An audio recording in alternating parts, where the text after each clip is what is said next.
블레셋 사람들과 싸우러 나갔다가 돌아온 사울은 다윗이 엔게디 광야에 있다는 소식을 듣게 됐습니다. 그러자 사울은 온 이스라엘에서 뽑은 3천 명의 군사들을 이끌고 다윗과 그 일행들을 찾기 위해 들염소 바위 근처로 갔습니다. 사울은 길가에 있는 양우리에 이르게 됐습니다. 그곳에는 동굴이 하나 있었는데 사울이 용변을 보려고 거기 들어갔습니다. 그 동굴 안쪽에는 다윗과 그의 일행이 숨어 있었습니다. 다윗의 부하들이 말했습니다. 오늘이야말로 여호와께서 내가 내 원수를 내 손에 넘겨주어 내 마음대로 하도록 하리라 라고 말씀하신 그날인가 봅니다. 그러자 다윗은 살그머니 기어가 사울의 겉옷 한 자락을 잘라냈습니다. 다윗은 사울의 옷자락을 잘라낸 것조차도 마음에 걸렸습니다. 다윗은 자기 부하들에게 말했습니다. 내 손을 들어 여호와께서 기름 부어 세우신 내 주인을 치는 일은 여호와께서 금하신 일이다. 그는 여호와께서 기름 부어 세우신 왕이다. 다윗은 이런 말로 자기 부하들을 나무라며 그들이 사울을 공격하는 것을 허락하지 않았습니다. 사울은 동굴을 떠나 자기 길로 갔습니다. 그러자 다윗은 동굴에서 나와 사울에게 외쳤습니다. 내 주 왕이시여. 사울이 뒤돌아 다윗을 보자 다윗은 얼굴을 땅에 대고 엎드려 절했습니다. 다윗이 사울에게 말했습니다. 어째서 왕은 사람들이 다윗이 왕을 해치려고 한다라고 한 말에만 귀 기울이십니까? 오늘 왕께서는 여호와께서 동굴 속에서 왕의 목숨을 내 손에 넘겨주셨음을 확실히 아셨을 것입니다. 저더러 왕을 죽이라고 부추긴 사람들도 있었지만 나는 왕의 목숨을 아껴 오히려 나는 내 손으로 내 주인을 치지 않겠다. 그는 여호와께서 기름 부으신 왕이기 때문이다 라고 말했습니다. 내 아버지여 보십시오.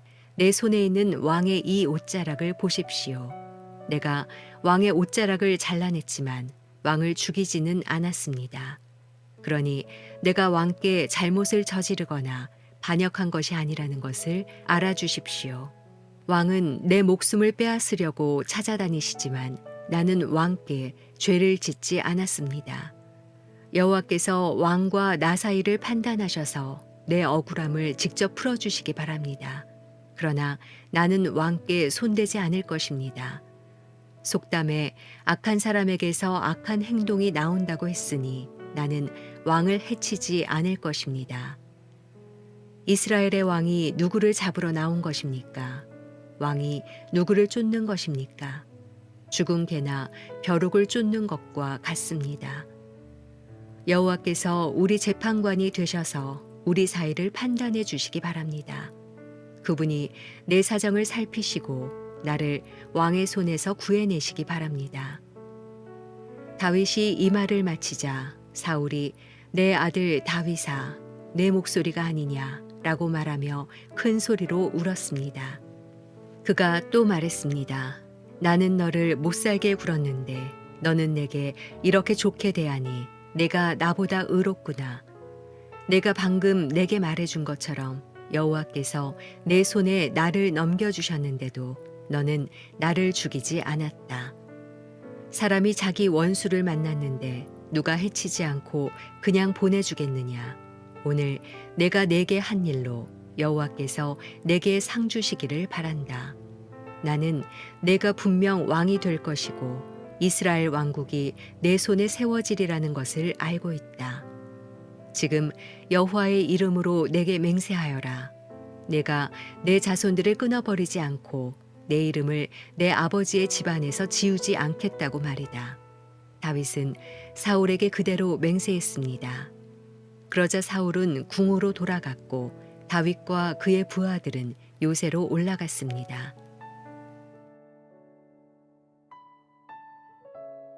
수요일 아침 하나님 말씀을 함께 나누겠습니다. 이 말씀을 붙들고 오늘 하루도 하나님 나라를 풍성하게 누리는 은혜의 날, 귀한 날이 되기를 주님의 이름으로 축복합니다. 오늘은 사무엘상 24장 1절에서 22절까지의 말씀을 함께 나누기 원합니다. 오늘의 내용을 우리는 익숙히 잘 알고 있습니다.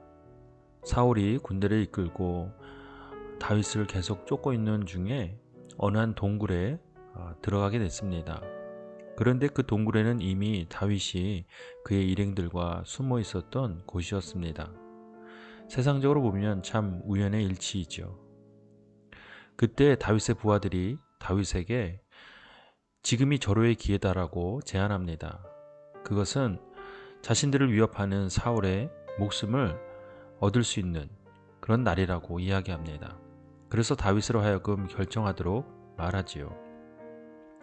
그러나 다윗은 사울의 옷자락을 잘라낸 뒤에 그것조차도 마음에 걸려하며 자신의 부하들에게 이렇게 이야기합니다.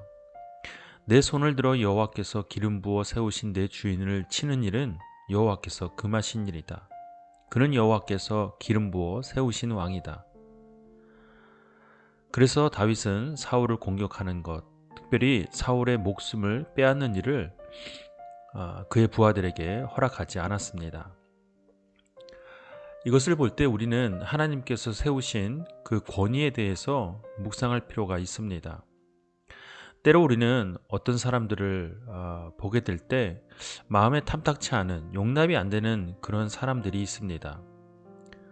그런데 그 사람은 분명히 하나님께서 세우신 사람임에 분명한데 그의 모습은 그것과는 잘 어울리지 않는, 걸맞지 않은 모습을 보일 때 우리는 마음에 의구심을 품게 됩니다. 그럴 때 우리는 어떻게 마음을 갖고 어떻게 행동합니까? 오늘 다윗은 분명히 말합니다. 하나님께서 기름 부어 세우신 그 사람을 치는 일은 여호와께서 금하신 일이다 라고 말입니다. 즉 다시 말해 우리가 우리 스스로의 판단과 지식과 가치로 하나님께서 세우신 사람에 대하여 쉽게 판단하거나 정죄할 수 없다는 말입니다. 즉, 그 모든 판단은 하나님의 주권 아래 있는 것입니다. 간혹 때때로 우리가 어떤 미디어를 통해서 대형교회 목회자의 그런 일탈 또 어떤 잘못된 행위들을 볼 때마다 마음에 안타까운 마음뿐만 아니라 또 말로써 그를 정죄하고 또 판단하고 나아가 욕하는 일까지 벌이게 됩니다. 그리고 어떤 사람들은 하나님 앞에 그 사람을 벌해달라고 기도하는 사람들도 있습니다. 물론 그 마음이야 이해되지 않는 것은 아닙니다. 그러나 믿음의 사람의 모습이라고 한다면 그러한 사람, 그러한 행동에 대하여 하나님 앞에 맡겨드리는, 하나님의 주권을 인정하는 그런 기도와 찬양, 예배가 바로 믿음의 사람의 모습입니다. 물론 우리가 어떤 행위에 있어서는 적극적으로 행할 필요도 있습니다. 불의를 보고 참아서는 안 되겠지요. 그러나 무엇보다 하나님께 먼저 그 주권을 인정해 드리며 기도하는 태도가 더 중요할 것입니다. 오늘 본문을 보십시오. 이것들을 통해서 다윗과 사울의 오해, 그것이 풀어져가는 그런 내용을 볼 수 있습니다. 사랑하는 여러분, 우리가 세상의 방법대로 이 땅에서 살아간다면 그것은 결코 믿음의 사람이 아니겠지요. 하나님의 방법은 오늘 다윗이 보여준 모습처럼 이와 같습니다. 이것이 힘들고 이것이 맞지 않는 것이다 라고 생각이 든다면 이제 그 마음을 돌이켜 하나님께서 말씀을 통하여 우리를 깨우치시는 이 말씀 앞에 반응하며 이와 같은 행동을 믿음으로 행하는 우리 모두가 되기를 바랍니다. 분명히 하나님께서는 하나님의 신실한 방법대로 일하십니다. 그러니 우리는 그것을 절대 신뢰하고 바라보며 그렇게 믿음으로 나아가는 우리 하나 가족이 되기를 바랍니다. 사랑하는 여러분, 오늘은 수요일입니다. 우리 주의 성전에 함께 모여서 하나님의 말씀을 깊이 들여다보고 또 묵상하고 또 깨우치는 그런 시간에 함께 하기를 원합니다. 저녁 8시 교회에서 함께 모여 요한복음 말씀 나누겠습니다. 함께 해주십시오. 자, 이제 이 시간 우리에게 주시는 각자의 말씀 묵상하고 하나님 앞에 오늘 하루를 의탁하며 함께 기도하겠습니다.